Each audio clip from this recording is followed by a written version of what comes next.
This is a Steiner 450 with the 37 horsepower engine. Fuel injected, it's the gas engine. And it's got a power takeoff on the front of it. And this belt, which drives the power takeoff, shredded.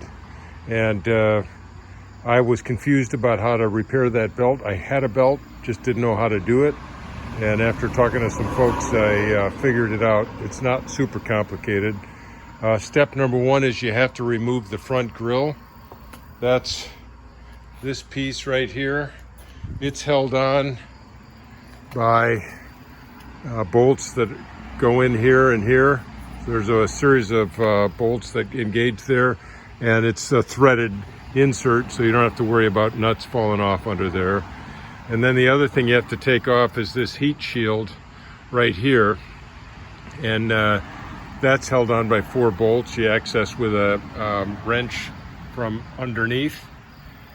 And then after that, you need to take off the clutch bolt here.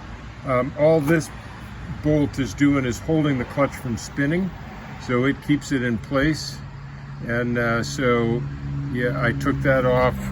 You've got to put a wrench on this end of the bolt also, so put a socket there and take this off, and you can see it's tensioned by the set nut there.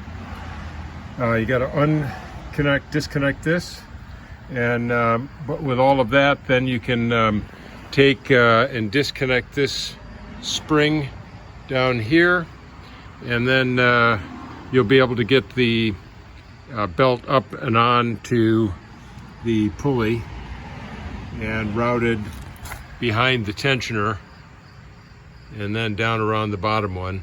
And then it'll take a little bit of effort to get this spring back on, but I grabbed it with some vice grips and pulled hard and got that spring tension down onto it. And then you just reconnect this wire, reattach this, put the 4 bolts in up here, and next I'm going to put the front grille back on. But it didn't take super long, and the good news is the power takeoff is working again. So obviously when that belt shreds, you know, you can still use your scoop or a plow, but you cannot use any accessory that uses the power takeoff. So your mower deck won't get any power to it. So I should have changed that belt. They're usually good for about a year, so probably every year, just proactively, I'll change it. I'm lucky the dealer said these belts are back ordered right now, but I had bought one in advance knowing that that would shut me down. I just thought it was going to be an easier installation than it ended up being. But once I got the dealer to help me, guide me through it, I was able to get it done, because they got a 3-week backlog right now. So it's a good thing to know how to do yourself. Good luck. If that same thing happens to you, I thought it was going to be intimidating, but it wasn't too bad.